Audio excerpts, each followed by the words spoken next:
Welcome to a special series where we interview a host of notable people from the Genius 100 Summit in Los Cabos, Mexico, on the moment that changed everything. Here, you'll learn their secrets to success, gain invaluable insights into what shaped their careers, and key takeaways on what it takes to be a leader in their field. This is absolutely what we need. This is absolutely the future. We have to get on this. Talk to people who think so beautifully about big, complex challenges. G100 Los Cabos, Mexico, a special series on the moment that changed everything.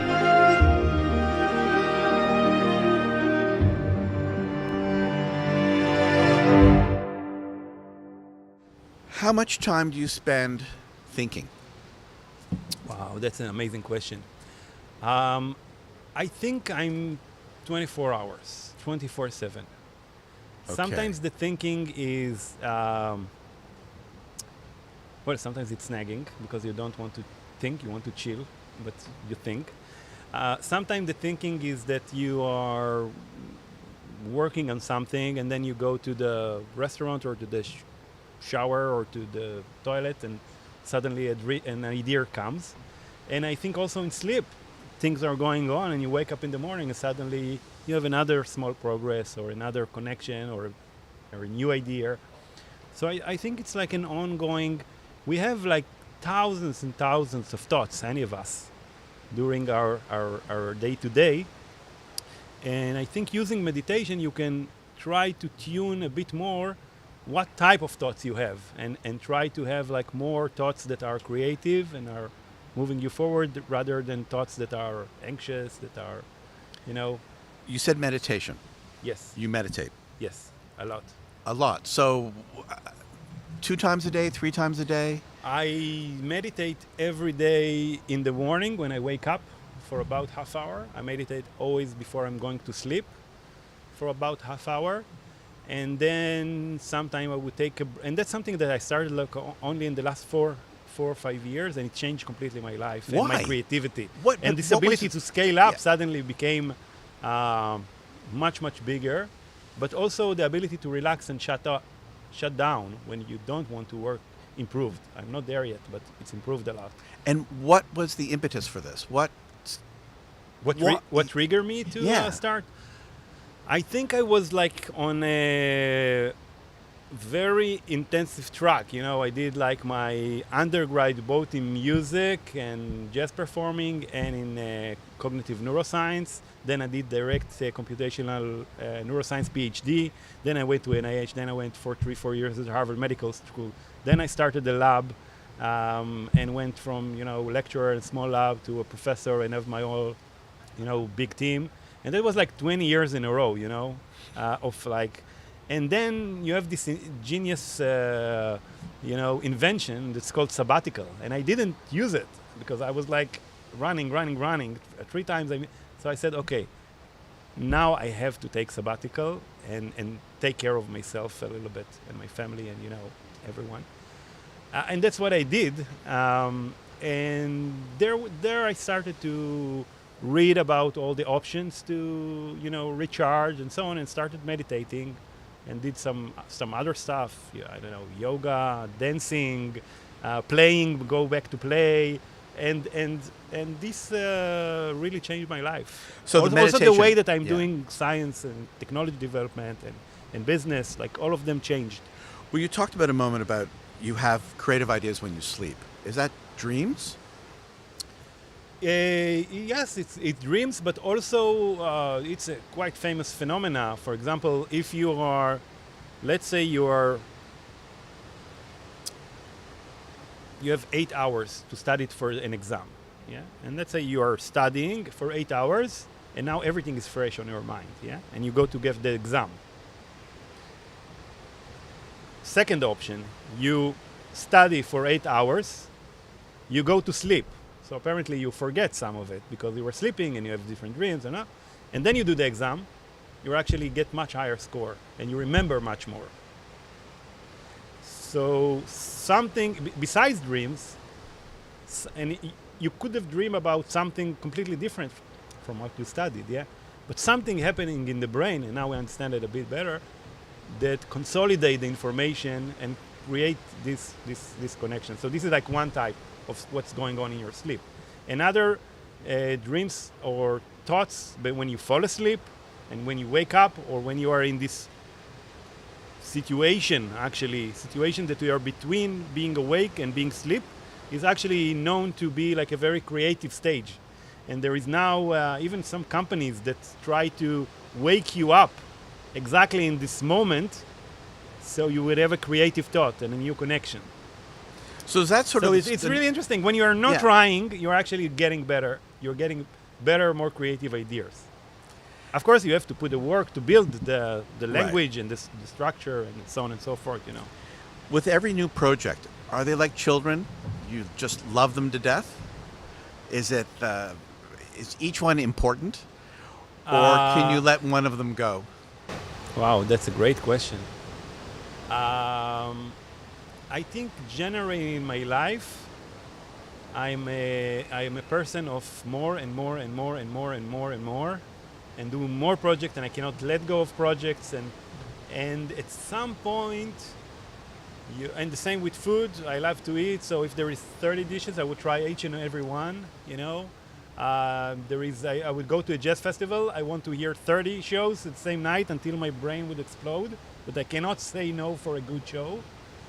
And I think I'm just getting into a point in my life which I'm discovering the power of letting go, of less is more, of choose very carefully what you are eating, what you are doing in science, what projects you are taking, what are you focusing. I still like to do several, but I'm trying to let go of some projects and pass them on to other researchers, to other students, or just give them up. By the way, one of the things I'm doing now in the last 2 months is intermittent fasting, because if there is 30 dishes, I would want to try each and every one of them. But if I have this window of like 16, 18 hours that I don't eat in this, so, you know, this is giving up. But you're in a state of mind of less, of giving up. And then in the 6-8 hours or in the projects that you do take, you are so hungry and passionate about them, even more. So it's a really interesting point of my life. Your question is that I'm trying to discover the power of doing less and to choosing more carefully what to let go and what to keep. What were you like as a kid? I was actually, I grew up in a very, very tough and poor environment and violent environment. It was 70s in Jerusalem, a lot of terror. I was living in this ghetto, like a very poor area that was actually they put like immigrants from the 50s, like in one of the last like almost refugee camps. And then I discovered very early in my life, and my parents were always like telling me from day one, your ticket out, you know, like in the ghettos in the States, for Afro-American, they would say, you know, your ticket, there is a lot of rap songs about it. I love hip-hop, by the way. It's a new thing after liking jazz all my life and classic. I'm now really into hip-hop. Your ticket out is either the NBA, like a sport, or music. So my parents were, you know, your ticket out is education. And I started to learn to read at the age of 4, and when I discovered reading, it's changed my life. So I was like, for like 6 years after that, I read, I had actually the keys to a couple of libraries that I could borrow like 20 books and reinvent the world by reading. Later, I started also playing basketball and playing music and become a bit more like, do other things in my life, you know, discovering girls. So there was other aspect, but and reading I kept until today. Now I have less time to read, unfortunately, and I think it's a problem. But it was like kind of I was spending a lot of times with myself also, not just with you know, and inventing my own internal, you know, who I am. I don't know, and thinking about things by reading and escaping from the environment, from the violence. Like we would have kids at school that die from knives. So, like it was a really tough environment, Wow. and all the terror that was going on at that time. So this was like an amazing oasis and escape, you know. And later I discovered a bit more social stuff and more fun stuff, and you know, dancing and playing and sports and it was. I was too shy and into myself for like a good decade, and that was like the next step in the evolution was to open up to the other stuff. The name of our show is The Moment That Changed Everything. Is there one that you have, or are there just so many? Wow, what an amazing question. I have many. I have two stories about moments that changed everything, and they are in relation to two things that are very central in my life. One is science and being a brain scientist, and the other is about music. So I used to play in the youth orchestra of Jerusalem, and actually I was playing to I don't know how many presidents. And because, you know, Teddy Kollek was the for 25 years, we host every week a different delegation or, you know, VIPs. And but I was like, it was okay, the music. And then one day I was like sitting in my home. I had these double tape cassettes, you know. Actually, it was broken. It was not a stereo. It was just one side worked because it was. And I'm listening to something, and I'm like, that's crazy. What is it? And I'm pressing the record button and record only one side of the music. And it was my favorite things by John Coltrane. Okay. And that moment changed my life. It was like, okay, wow. And that's where I started to learn jazz and get more serious in music, and both in enjoying it and trying to play. So that was one moment that I remember, like how I was like, it was like boom, like in the movies, fell in love. And I used to listen to it like hundreds of times and thousands of times, and later discovered other. The second moment that was changing my life, it's actually it's a funny story, you know. When you're like 22, you know, yes, I was very serious about, or 24, I don't know, about studying, but I was actually wanted to be a marine biologist, and I took like a couple of courses. And then between the first and the second year, I was traveling on a very low budget to Greece, which was the shortest flight, and I had the charter, you know, one of these, you know, $20 flight. And at that time, you had to confirm your flight back, and they told me my flight is the day early than the day that it was supposed to be. And I was really bummed. Why did they take, you know, a day from my vacation? And I went to the university, and I'm seeing this girl that I had a huge crush on. And I go into the university to pay for my tuition fees, and, you know, and register for the courses. Because I came a day before, I said, okay, I will use this day.